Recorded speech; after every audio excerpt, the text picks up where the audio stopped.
We are never so defenseless against suffering as when we love. Sigmund Freud. She doesn't want peace. She wants tension. Freud saw it long before you did, that beneath every polished smile and gentle embrace lies a hunger not for love, but for conflict, for submission, for psychological gravity. And if you, as a man, do not understand this, if you still believe that flowers, reassurance, and consistency will secure her loyalty, then you are already lost. Because Freud exposed what most men still deny. Female desire is not drawn to safety. It is drawn to danger that doesn't need her. This is not an insult. This is not bitterness. This is anatomy. It is psychology carved into bone and blood. Sigmund Freud, the father of psychoanalysis, the man who dared to unmask the unconscious mind, devoted his life to one question: what does a woman want? And after decades of listening to wives, mistresses, daughters, and seductresses, he gave us the most terrifying answer of all. Even she doesn't fully know, but her body knows, her instinct knows. Freud believed that human desire, especially in women, was not rational, not moral, not socially correct. It was primitive, fluid, and dangerously real.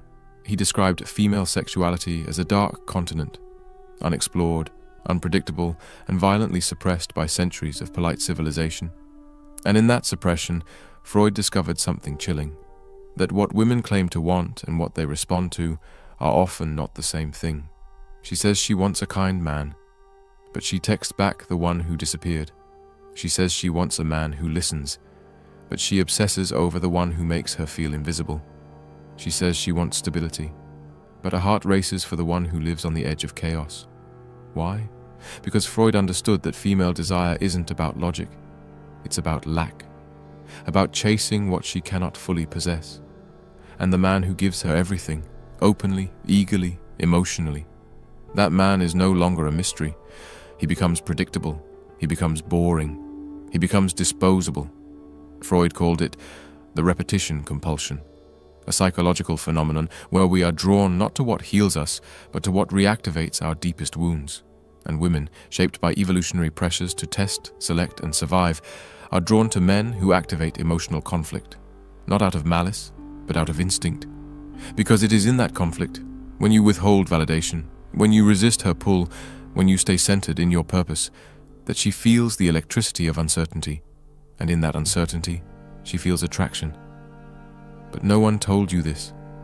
You were told to be available, to be vulnerable, to pour your soul out in text messages and hope she'd respect your honesty. And yet you watched her lose interest, slowly, cruelly, without explanation. You thought something was wrong with you. But Freud would say, no, something is wrong with what you were taught to believe about women. He wrote that repression is the cornerstone of civilization, especially sexual repression. But repression doesn't erase desire, it distorts it. It drives it underground. And in women whose roles were historically tied to modesty, family, and submission, that distortion created a double life. One conscious, polite, nurturing, and one unconscious, wild, untamed, drawn to the very things society said she should avoid. This is why the fantasy of the bad boy never dies, because he represents something ancient, a man who cannot be tamed, a man who refuses to beg, a man whose soul is not up for sale. You've seen it play out in real life. You gave her everything, and it wasn't enough. You answered her calls. You picked her up, you posted her, you shared your fears. And still, she drifted, cold, bored, unimpressed, because she didn't want your openness. She wanted your center. She wanted the part of you that stays untouched by her mood swings and emotional storms, the part of you that isn't moved by her silence, that doesn't panic when she pulls away. She wanted to feel your strength, not through protection, but through indifference. Freud wrote that anatomy is destiny, a phrase that has been misquoted for decades. He didn't mean that biology rules all. He meant that deep structures, sexual instincts, reproductive drives, primal selection, shape what we desire before we even think. And for women, that desire is not politically correct. It is not sanitized. It is not romantic. It is raw. And the man who understands this, not intellectually, but in his posture, his presence, his silence, that man becomes unforgettable. but you were raised to fear your masculine edge, to soften it, to dull it down in the name of emotional safety. And now you live in confusion.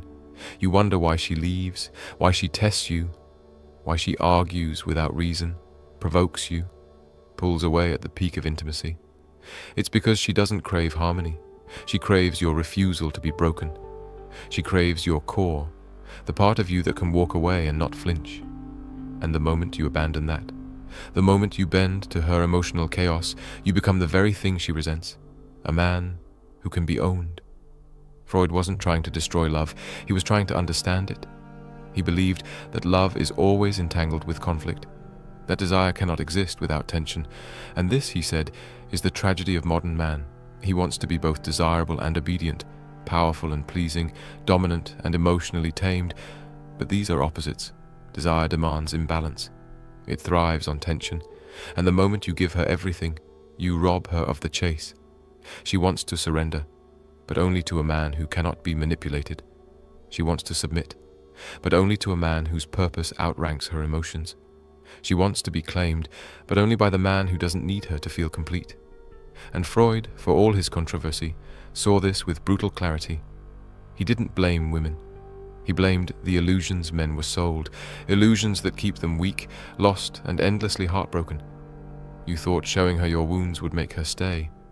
You thought proving your loyalty, your consistency, your emotional depth would unlock her devotion. But Freud would tell you, what stirs the female unconscious is not vulnerability, it's dominance of the self.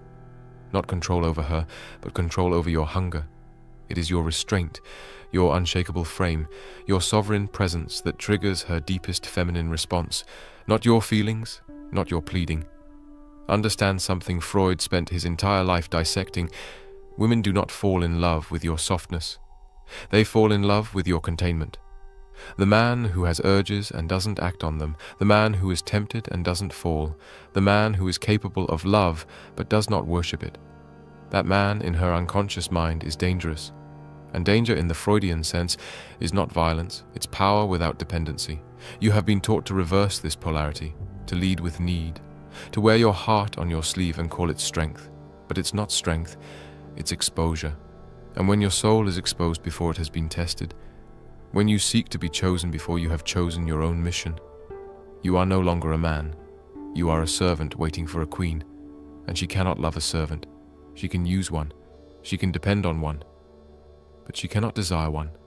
Desire, Freud said, is built on the tension between longing and withholding. It is a dance between hunger and resistance.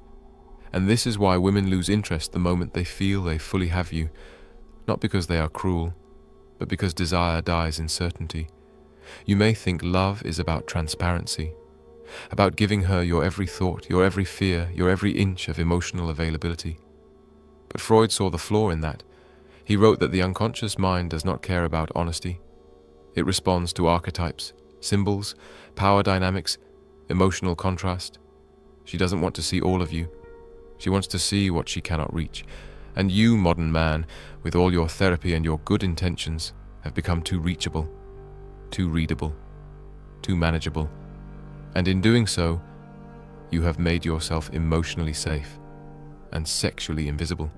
Because safety does not ignite passion. Safety does not spark longing. Safety does not awaken the instinct to submit. And the instinct to submit is ancient. Buried in every myth, every love story, every feminine fantasy, is not a man who obeys, but a man who conquers himself. This is why Freud placed so much importance on the ego, the superego, the structures of control. Because the man who is guided only by the id, his impulse, his lust, his longing, is not a man. He is a slave to himself, and no woman will respect that. She may toy with him, she may use him, but she will not kneel to him. The man she kneels to, in body or spirit, is the man who stands taller than his own desire. That's the paradox. You don't win her heart by chasing her. You win it by becoming the kind of man who doesn't chase anything except his own destiny. But you've been sold a counterfeit map, one that says women want emotional availability more than they want psychological strength, that they want a man who listens more than a man who leads, that they want equality when they really crave polarity. That's why so many men today feel invisible, emasculated, confused, because they are acting in ways that kill attraction, then wondering why love turns cold. And worse, they blame themselves for it. They assume they are not good enough. But Freud would say, you are not aligned with your nature, and neither is she. Not really. She's frustrated, irritable, restless, because what she really wants, what her nervous system longs for, is a man she cannot bend, a man who lives by a code, not by emotion, who speaks not in apologies, but in direction. And when she finds such a man, even if he's not her type, even if he's not her fantasy, her body remembers something her mind forgot. This is the kind of man I can trust without controlling. This is the kind of man I can follow without fear. This is the kind of man who can handle me without needing me. You don't become this man by watching more videos. You become him by rebuilding the architecture of your soul. Freud would call it sublimation, the process of redirecting your primitive impulses into higher order pursuits. Your anger becomes ambition, your lust becomes discipline, your heartbreak becomes legacy, and through that transmutation, you become more than a man who reacts. You become a man who creates. She wants that creator, not just the man with a job or a routine, but the man who has tamed his own chaos, the man who walks into the room and doesn't need to prove anything because his presence already announces everything. And the more you chase her approval, the more she pulls away, not out of cruelty, but because female desire cannot survive in the presence of emotional begging. It demands reverence, and reverence only flows toward the man who does not kneel. This is the truth Freud knew would be hated, that women are not attracted to your soul until they respect your spine, that love is not the beginning of male power. It is the byproduct of it, that a woman's admiration must be earned through silence, through mastery, through the withholding of need, and that once you give up your center to make her feel emotionally safe, you have already surrendered the only part of you she was ever drawn to. You were taught to lead with your heart, but Freud would say, a man must first lead with his spine, because when you surrender your masculine core in exchange for affection, you don't earn love, you earn quiet contempt, and she may not say it, she may not even understand it, but it will show in her eyes, in her tone, in the slow erosion of admiration, because she cannot desire a man who has no gravity of his own. She doesn't test you because she's cruel. She tests you because her unconscious mind is searching for a man who will not flinch, a man who can say no without anger, who can walk away without drama, who can love her without losing himself. Freud called this the reality principle, the ability to delay gratification in the service of long-term power. And a man who cannot delay his emotional impulses, who reacts every time she withholds, every time she cries, every time she goes cold, is not a man ready for reverence. He is a child looking for a mother in a lover's body. This is the brutal truth. She cannot mother you and desire you at the same time. One kills the other. The moment she feels like your emotional caretaker, the romance dies. You think she left because of what you did. But Freud would argue, she left because of what you stopped being. You stopped being a force. You became a function, something she could predict. And female desire cannot survive without mystery, without awe, without tension. You may be good, you may be loyal, but if you are not anchored in sovereignty, if your life doesn't move with or without her, you are not a man in her eyes. You are an accessory, replaceable. But this isn't hopeless. In fact, it's the most liberating truth you will ever hear, because it means you don't have to become someone else. You simply have to return to what was buried, your purpose, your discipline, your silence, the silence that doesn't beg to be heard, the purpose that doesn't need permission, the edge that doesn't apologize. Freud believed the path to self-realization wasn't pleasure, it was mastery, not of the world, but of yourself. So the solution, brother, is not to resent her for the games. The solution is to stop playing them, to stop chasing approval and start building a life that doesn't require it. She's not your prize. She's not your purpose. She is the reflection of your own internal leadership. If you lead yourself, she will follow. If you orbit her, she will run. Not because she's shallow, but because biology does not negotiate with fantasy. What Freud dared to say, what still haunts relationships today, is that love is not enough. not if it isn't grounded in power, emotional power, sexual polarity, psychological strength. That is what creates desire. That is what builds a bond that does not decay with routine. A man who commands respect before he seeks love will always have both. But the man who seeks love hoping it will give him respect will always have neither. So here is your call. Not to harden, not to hate, but to remember. You were never built to be passive. You were not designed to be emotionally devoured in exchange for conditional affection. You are not here to beg for loyalty. You are here to forge yourself into something rare, something unmoved by rejection, untouched by manipulation, unreachable by anything that does not serve your deepest mission. Because when you become that man, when you walk not with arrogance but with unshakable self-direction, something strange happens. The same women who dismissed you begin to look again. The same silence that once offended them begins to magnetize them, because they can sense it, that you no longer need them to complete you. And that, paradoxically, is the only moment you become truly desirable. Freud's brutal truth wasn't that women are broken, it's that they are tuned to a different frequency, one that rewards sovereignty, not softness, one that longs to surrender, but only to something worthy of surrendering to. And that worth is not measured in how much you please, but in how little you flinch. So stop bleeding for validation. Start standing in truth. Build your life so completely that whether she stays or leaves, your mission continues unshaken. This is the only path to peace, not partnership born out of fear, but one born out of respect. Not love built on need, but love built on mutual power. And if this message awakened something in you, if it made you remember who you were before the world told you to kneel, then don't walk away quietly. Like, share, subscribe. And if you want to support this movement, this war against mediocrity, check the link in the description. Your support, no matter how small, helps us keep speaking what no one else dares to say. Because this is not just a video, it's a reminder. You are not here to be chosen, you are here to become.